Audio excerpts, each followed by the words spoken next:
আচ্ছা, তোমাদেরও কি এরকম হয়? তাহলে আমাকে বলতে পারো। বিষয়টা হলো মা-বাবার মধ্যে তো তুলনা করা কখনোই সম্ভব নয়। কিন্তু মা-বাবার মধ্যে না প্রশ্ন করার কিছু পার্থক্য রয়েছে। যেমন বাবা যখন প্রশ্ন করে তখন হ্যাঁ, অবশ্যই আমার খোঁজটা তো নেয়ই। তারপরে না প্রশ্ন থাকে যে পরীক্ষা কবে? পড়াশোনা করছিস তো মা? সিলেবাস কমপ্লিট হয়েছে তো? সব পড়িস কিন্তু ভালোভাবে পড়তে হবে, চাকরি করতে হবে। সবসময় আমাকে এই কথাটা মনে করে। কিন্তু মা যখন ফোন করে না, তখন মায়ের প্রথম বেশিরভাগ প্রশ্ন থাকে যে কেমন আছিস, খেতে পেরেছিস কি না, ঠিকঠাক আছিস কি না, শরীর ভালো আছে কি না। সব শেষে মা প্রশ্ন করে যে পড়াশোনা ঠিকঠাক চলছে তো। যদিও শেষমেশ সেই দুজনে আমাকে নিয়েই চিন্তা করে, এটা নিয়ে কোনো সন্দেহ নেই। যাই হোক, আশা করি তোমরা সবাই ভীষণ ভালো আছো, আমিও ভালো আছি। আমার নতুন একটা ভিডিওতে তোমাদের সকলকে স্বাগতম। জানো তো, আমাদের স্টুডেন্ট লাইফে যেটা সব থেকে গুরুত্বপূর্ণ সেটা হচ্ছে আমাদের ক্লাস নোটের খাতাটা।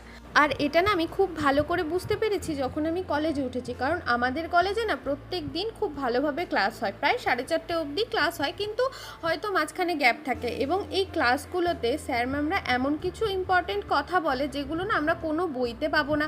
সুতরাং আমরা যদি ক্লাসটা না করি সেটা না আমাদেরই ক্ষতি, এবং আমরা ওই যদি নোটটা না বানাতে পারি সেটা আমাদের ভীষণ বড় লস। আর আমার সাবজেক্টটাই এরকম যে হয় এটার বই আছে ইংলিশে আর না হলে আছে সংস্কৃততে, যার কারণে আমি যদি ক্লাস নোটটা না বানাই তাহলে কোথা থেকে পড়বো বা কতটুকু পড়তে হবে এটা বুঝে ওঠাটা ভীষণ মুশকিল। যাই হোক, আজ আমাদের এখানে না প্রচুর হাওয়া দিয়েছিল, আর হাওয়াতে না প্রায় সব রাধাচূড়ায় পড়ে গেছিলো, আর রাস্তায় পুরো হলুদ হয়েছিল।